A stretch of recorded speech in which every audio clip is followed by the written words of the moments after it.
va se pencher à présent sur les devises et leurs cours. Benoît Fernandez-Rioux est là. Bonjour Benoît.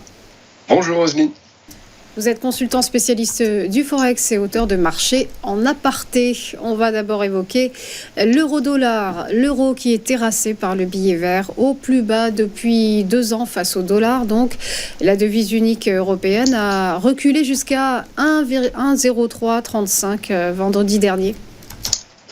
Oui, vendredi dernier, on a une séance assez technique, mais aussi une capitulation de fait sur l'euro-dollar avec un euro qui a baissé fortement en une séance, mais qui s'est instantanément repris. Donc ça nous donne une configuration en marteau, une bougie de marteau, qui montre qu'on est peut-être sur un point bas temporaire pour le moment. Alors c'est vrai que la pression est baissière de fond, mais techniquement, peut-être que là, désormais, on a un bon point d'entrée pour se positionner à l'achat si jamais on voulait être contrarien, avec effectivement un plus bas vers les 1,03, 1,0340, 1,0350 pour résumer sur cette zone euro-dollar qui vraiment n'est pas à la faveur de l'euro ces derniers temps depuis notamment les résultats de l'élection américaine.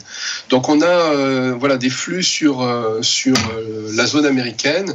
On se déleste de la zone européenne, donc ça évidemment ça fait pâtir l'euro et c'est à la faveur du dollar américain, mais on va avoir comme ça temporairement des petits replis. Alors là, ce serait un repli haussier que l'on attendrait. C'est à confirmer évidemment, c'est avec beaucoup de prudence évidemment, c'est contrarien, donc ça ne va pas dans le sens du fond, donc c'est plus risqué évidemment. Mais d'un autre côté, il faut travailler ce que le marché nous donne. Et le marché cette semaine va être un petit peu dans l'attentisme, parce que on va avoir des séances techniques avec peu de fondamentaux qui vont driver les cours. On a Thanksgiving notamment aux États-Unis, donc ça va peut-être relâcher un petit peu la pression sur l'euro cette semaine et sur les autres devises dont on parlera après. Et on est attentiste parce que les prochains grands rendez-vous vont être évidemment la BCE le 12 décembre, donc dans quand même quelques séances désormais, et la Fed évidemment le 18 décembre. Donc d'ici là, le marché va rester attentiste.